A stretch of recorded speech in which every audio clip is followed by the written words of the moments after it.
उमर हयात महल एक पुरअसरार हवेली जिसके बारे में अजीब अजीब बातें मशहूर हैं। उमर हयात महल पंजाब के शहर चन्योट में वाक़या है। वैसे तो चन्योट फर्नीचर के हवाले से बहुत मशहूर है, लेकिन हमारा टॉपिक है उमर हयात महल, जिसको कुछ लोग मनहूस कहते हैं, कुछ लोग पुरअसरार महल कहते हैं और कुछ लोग इसे प्यार की निशानी कहते हैं, कुछ लोग इसे कब्रिस्तान भी कहते हैं और कुछ लोग प्यार का ताजमहल। तो आओ दोस्तों, देखते हैं उमर हयात महल और जानते हैं कि ये मनहूस महल है या कब्रिस्तान है या प्यार की निशानी है।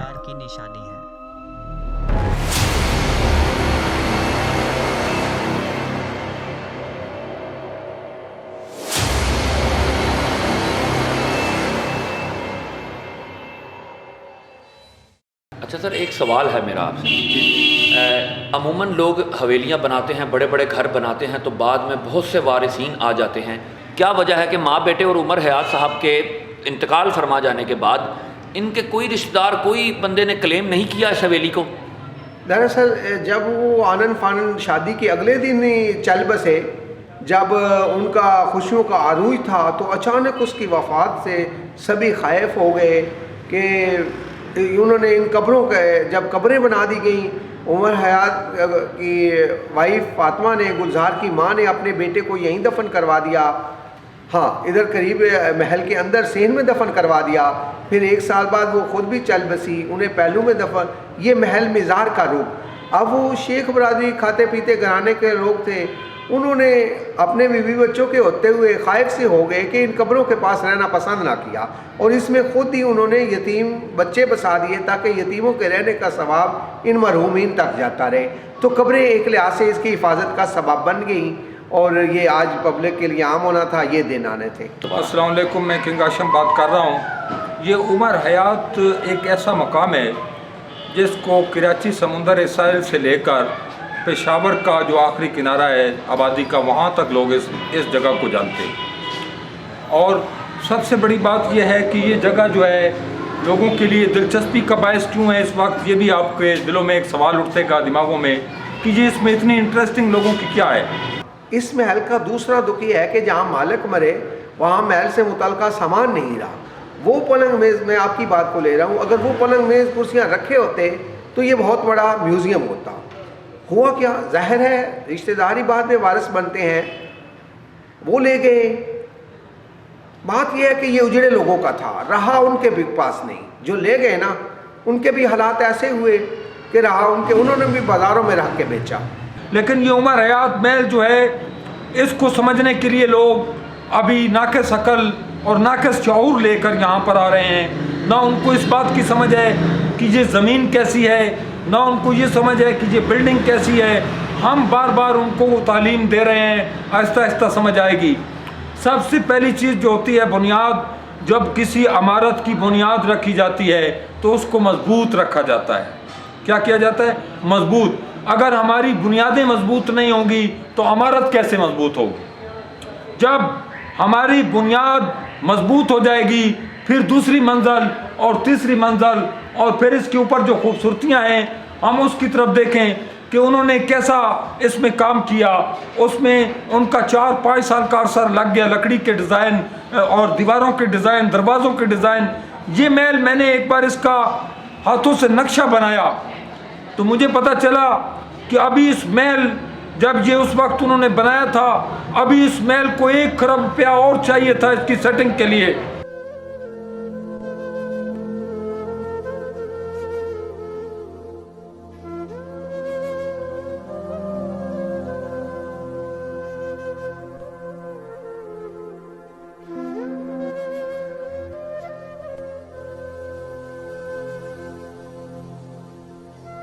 यहाँ पर 2 कब्रें जो पाई जा रही हैं, एक पे लिखा हुआ है फातिमा जो कि वालदा थी, और एक पे लिखा हुआ है गुलजार जो कि उमर हयात के बेटे थे।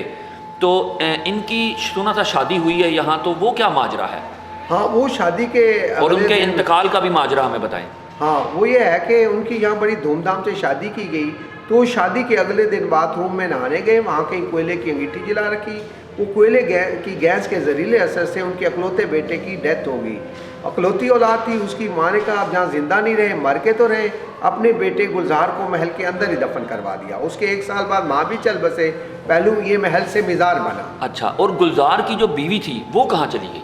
वो एक रात की दुल्हन थे, जब दूसरी शादी कर ली तो उनका इस महल में कोई इस्तेकाक ना रहा। हमने इस महल को विज़िट किया है, इसमें जो तारीख आप बता रहे हैं ये किस तारीख को तामीर हुआ, कंप्लीट हुआ, ये किस तारीख, किस सन में?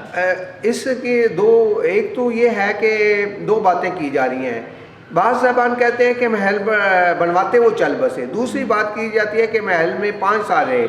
उसके पीछे ये बात है कि इस महल का एक ओरिजिनल मैप मिला जिसमें दर्ज है कि यहाँ की म्यूनसिपैलिटी ने 18 रुपये लेके उसके कवायद और ज़वाबत के मुताबिक कोई उसने 25 मार्च 1921 को वो यहाँ की म्यूनसिपैलिटी उस नक्शे को पास कर रही है। तो लगता है कि 1921 से इसका आगाज़ हो गया और 30 तक। उमर हयात की कब्र पे जाएं तो वहाँ मार्च 1935 में उनकी वफ़ात हो गई। तो वो इस महल में 5 साल रहे। दूसरी बात को ले कि 1925 से 35 तक बना तो उमर हयात महल बनवाते ही चल बसे। अच्छा, तो सर उस टाइम तक तो बिजली नहीं थी, तो ये क्या अंधेरों का महल था? यहाँ कैसे लाइट का बिजली कैसे, रोशनी कैसे लेते थे वो? क्योंकि यहाँ पे कुछ ऐसा भी दिख नहीं रहा हमें। तो ये लाइट तो बाद में आई, इजाद ही बाद में हुई थी लाइट, तो ये क्या अंधेरों का महल था? नहीं, बल्कि रोशनियों का महल था। वो इस सूरत में चनियोट में ये इस बात को मुकम्मल करूँ कि 1952 में बिजली आई है। इससे पहले महल को रोशन रखने के लिए यकीनन फानूस और कंदीलें थी। हमें कहीं कहीं हुकें लगी दिखाई देती हैं जिनके साथ फानूस और कंदीलें लटकती थी। मसलन आप इस दरमियानी सेन को ही ले तो इस पे जो ऊपर स्काई लाइट एक मग दिखाई दे रहा है, इसके ऊपर हमने देखा नहीं, सुनी रवायात हैं कि यहाँ पे ऊपर एक कैनोपी थी, उसके साथ कभी लकड़ी और शीशे के बने, उसके साथ ऐन महल के दरमियान में एक फानूस लटकती थी। बल्कि जहाँ कब्रें बनी, कब्रें बनाए जाने से पहले एक फुआरा था, उस फानूस और फुआरे की नोक कभी एक धार में आते थे। तो अब ये महल के ऐन दरमियान में, अब चूँकि वो कुछ नहीं रहा तो उस मुकाबले में अब उस बातों को करें तो अफसानवी या ख्वाब की बातें लग रही हैं। हमने लुटा या उजड़ा महल देखा।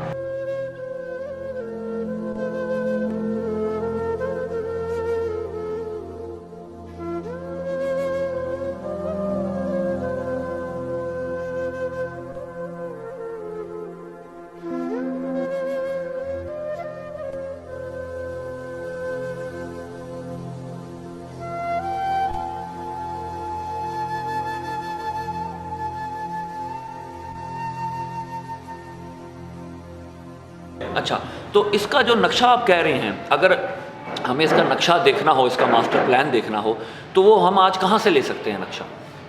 क्या म्यूनसिपैलिटी वालों के पास कोई रिकॉर्ड मौजूद होगा इसके नक्शे का? क्या आज इस तरह की कोई दूसरी हवेली चिनियोट में ऐसे कारीगर मौजूद हैं जो इस तरह का काम करके एक और नई हवेली कोई बना सके इसी मास्टर प्लान को लेकर? मास्टर प्लान जो है ना, उसमें सिर्फ स्केचेस हैं, उनमें इतने बेल बूटे नहीं दिखाए गए। लेकिन सर जो इस तरह के कारीगर हैं, इस तरह की चीज़ दोबारा तो हमें कहीं देखने में नहीं मिलती पाकिस्तान में। क्या ये इल्म ख़त्म हो चुका है लोगों के पास इस शहर में, या ये शहर के बाहर से कोई लोग आए थे जिन्होंने यहाँ पर ये काम किया? एक्चुअली अब अगरचा फर्नीचर की तरक्की के लिहाज से चिनियोट जो है अपने बड़े टाप, कभी इटली से कैटलॉग छप के आती थी, अब यहाँ से छप के इटली जा रही है।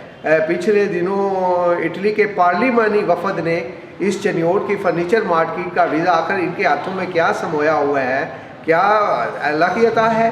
तो इसका मतलब ये कहना ठीक होगा कि चिनियोट के कारीगर जो लकड़ी के फ़न के कारीगर हैं वो बाहर के मुल्कों की मशीनी कारीगरी से कई गुना बेहतर हाथ और सफाई रखते हैं। हाथ तो जी हाँ, बिल्कुल, ये इसमें कोई शक नहीं कि इनकी महारत, इसका मशीनें आज मुकाबला कर नहीं पा रही।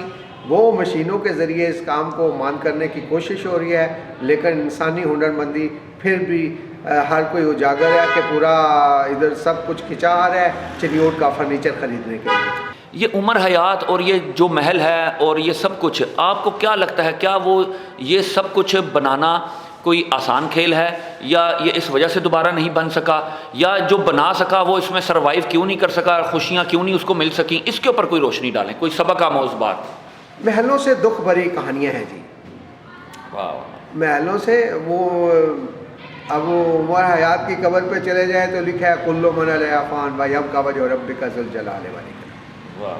तो आज देखें हमारे ये आज हमारी वफादारियाँ चाहे किसी के साथ हों, ये हमारी बहस भी नहीं और मौजू भी नहीं, लेकिन हम देखते हैं बेनज़ीर सरे महल में नहीं रही। जनरल मुशर्रफ की हुकूमत आई तो राय वेड वाले नवाज शरीफ से महल छिन गए, मॉडल टाउन की कोठियाँ खाली करार हो गई। अब जनरल मुशर्रफ का चक शहजाद वाला महल खाली है, कोई मर के नहीं रहता, किसी से जीते जी छिन जाते हैं। सदा रहने वाली सच्ची बादशाह अल्लाह की है, या हय्यू या कयूम या बाकी अनतल बाकी।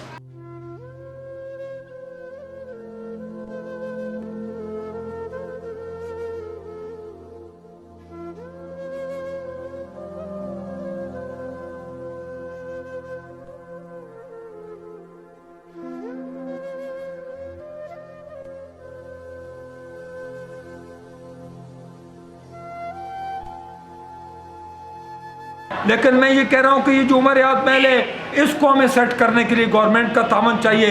अगर गवर्नमेंट इस पर 1 अरब रुपया लगा दे और मेरे नक्शे जो मैं उनको तरीका बताऊँ उस तरीके पर ये बनाए तो वाइट हाउस को शिकस्त हो जाएगी। ये इस महल की दास्तान के पीछे एक मोहब्बत की दास्तान छुपी है।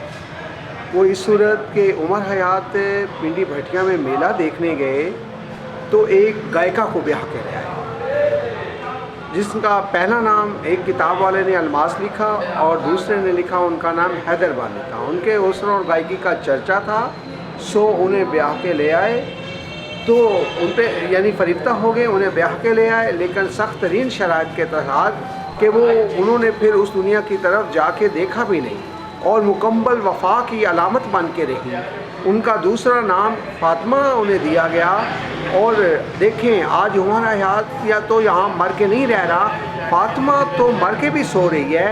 ये एक औरत की वफा अपने खामद से कायम नो दायम है और ये महल एक मोहब्बत को भी छुपाए हुए है और मोहब्बत की वफा की भी आश्कार कर रहा है। तो यूँ एक ये महल जो है एक मोहब्बत की यादगार को लिए, जहाँ ताज महल के अंदर शाहजहाँ और उसकी बीवी मुमताज़ महल की मज़ार है, तो आज यहाँ जिनसे उमर हयात इंतहाई मोहब्बत करता था उनकी बीवी और उनके बेटे की मज़ार है। ये ताज महल और लकड़ी के इस बने चनियोट के ताज महल में एक मुश्तरका और कॉमन चीज़ है। तो दोस्तों, ये कहानी थी उमर हयात महल की। हर तस्वीर के 2 रुख होते हैं। जब हम उमर हयात महल गए और लोगों से मालूमात ली तो कई लोगों ने अच्छी बात की तो कई लोगों ने बुरी बात भी की। मैंने लोगों की सोच और अपनी सोच के मुताबिक उमर हयात महल को प्यार की निशानी का नाम दिया, ताज महल का नाम दिया। सच्चे प्यार को सामने रखा और फातिमा ज़ोजा उमर हयात की वफ़ा को पेश किया कि वो मरकर भी उमर हयात की वफ़ादारी में और प्यार की निशानी उमर हयात महल में ही दफन है। महलों से दुख भरी कहानियाँ हैं, कोई मरकर नहीं रहता, किसी से जीते जी छिन जाते हैं।